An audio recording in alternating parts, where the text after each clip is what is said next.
मैं सोमनाथ हांसदा। नमस्ते सभी को। यूनाइटेड नेशन ऑफ ऑर्गेनाइजेशन जो वर्ल्ड का अंदर रिसर्च करके देखा आदिवासियों का जो हाल वर्ल्ड का अंदर है, इसीलिए आदिवासी दिवस 9 अगस्त को निर्धारित किया गया है।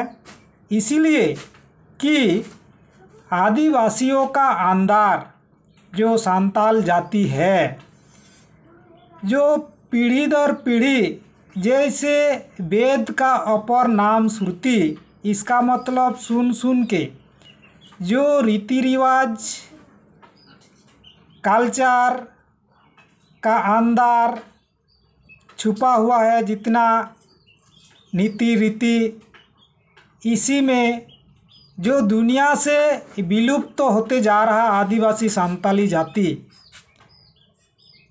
इसी से बहुत दुख प्रकट करते हुए यूनाइटेड नेशन ऑफ ऑर्गेनाइजेशन इसीलिए आदिवासी दिवस को बहुत मान्यता दिया है और आदिवासी दिवस घोषित किया है। क्योंकि इंडिया में देखा जा रहा जंगल का किनारा में और कहीं भी संताली आदिवासी जाति रहता है, खास करके उड़ीसा, बंगाल, झारखंड,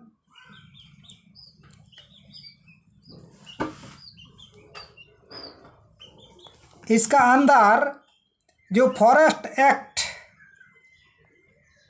लगा के इन लोग को विस्थापित करके जंगल से फॉरेस्ट एक्ट लगा के उसका बाद लेवल एरिया में फैक्ट्री नाम पे, कोई डैम नाम पे हजार हजार आदिवासियों को विस्थापित किया जा रहा। लेकिन कहाँ रहेगा वो कोई ज़रूरत नहीं है। इसीलिए फॉरेस्ट एक्ट का अंदर जो कानून, फॉरेस्ट एक्ट अलग है, लेकिन जहाँ पे सरकारी ज़मीन में भी कोई भी रहेगा, आदिवासी तो है, कोई भी रहेगा, कितना साल रहने से उसको उसका नागरिक का अधिकार हो जाता है उस एरिया का। लेकिन उस कानून को भी तोड़ के फॉरेस्ट एक्ट लगा के एक कानून तोड़ रहा, एक कानून बना रहा। ऐसे हिसाब से आदिवासियों का एक जगह से दूसरा जगह विस्थापित करते करते गिनती से तो शॉर्ट होते जा रहा। क्योंकि मुगल ज़माना में जितना था, अंग्रेज ज़माने में जितना था, अभी उसी से भी घाट के बहुत कम पड़ गया। उसका बाद जो फॉरेस्ट एक्ट में लगाया, जो वन्य प्राणी को खतरा है, लेकिन आदिवासियों ने ये गिद्ध दुनिया से विलुप्त हो गया कि आदिवासी गिद्ध को खाता था। उसका बाद डायनासोर नहीं तो पहले का बात है, लेकिन गिद्ध तो अभी का बात है। हम लोग जब 10-15 साल का था, उस टाइम मैं खुद भागाता था, कहीं बैल मरने से वहाँ आ जाता था गिद्ध। लेकिन आदिवासी में तो खा के ख़त्म नहीं किया गिद्ध को। शेर भी इतना घट गया, ये भी आदिवासियों ने खा के खाया नहीं। हाथी घट गया। उसका बाद जितना जितना जीव जंतु घट रहा, आदिवासियों ने तो खाता नहीं है। लेकिन ऐसे तरीका लगा के आदिवासियों को संख्या से घाटना पड़ रहा।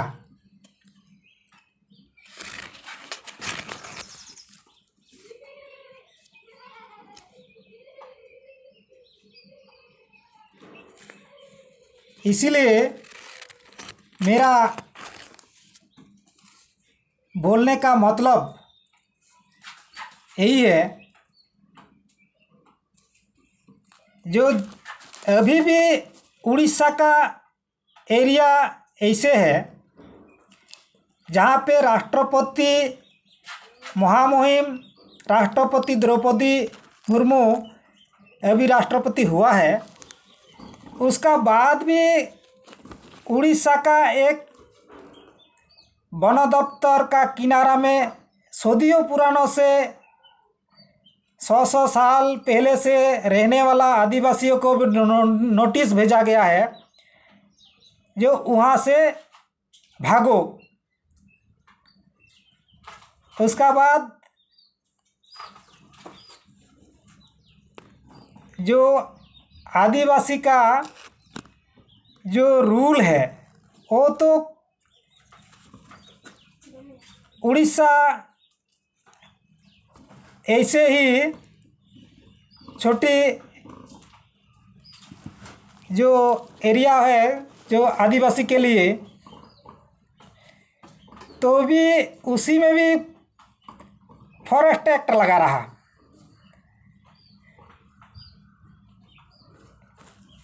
इसीलिए मेरा कहना बहुत ज़रूरी पड़ रहा, चाहे कोई भी स्टेट गवर्नमेंट रहे, कोई भी वन विभाग का मंत्री रहे, लेकिन एक कानून तोड़ के संविधान में लिखा है उसको भी तोड़ रहा। उड़ीसा झारखंड से लेके जो आदिवासी क्षेत्र, वो जो फॉरेस्ट मिनिस्टर से लेके फॉरेस्ट का जो जितना कर्मी है, वो लोग को तो ये शायद पता नहीं होगा, जो CNPT एक्ट SPT एक्ट संविधान में लिखा है। उसका बाद जो छोटी अनुसूचित और उड़ीसा भी इसका अंदर पड़ता है।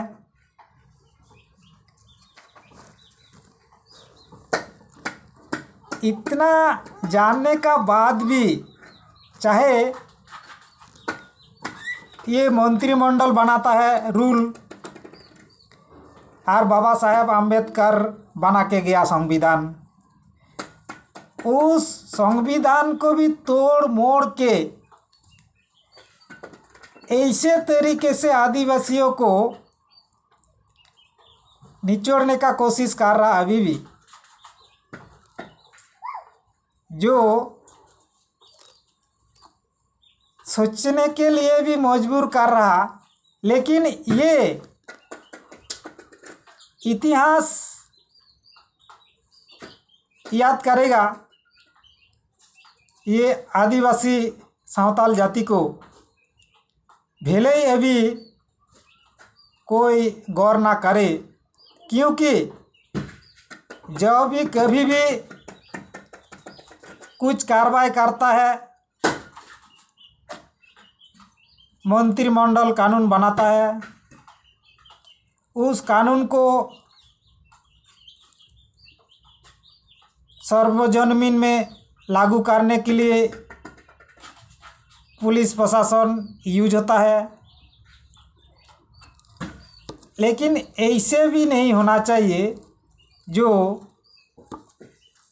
कोई संविधान का रूल का खिलाफ हो, क्योंकि संविधान रखवाले करने वाला भी यही पुलिस प्रशासन ही है, और मानने वाला भी।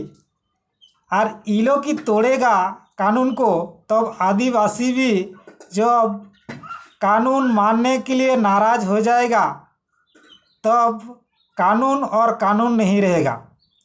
बोलता है मानने से शिव, ना मानने से पत्थर। तो लास्ट में वो पत्थर का जगह नहीं होना चाहिए, शिव शिव ही रहना चाहिए। इसीलिए मैं इतना बोल के बात को ख़त्म करता हूँ। मैं सोमनाथ हंसदा, नमस्ते सभी को।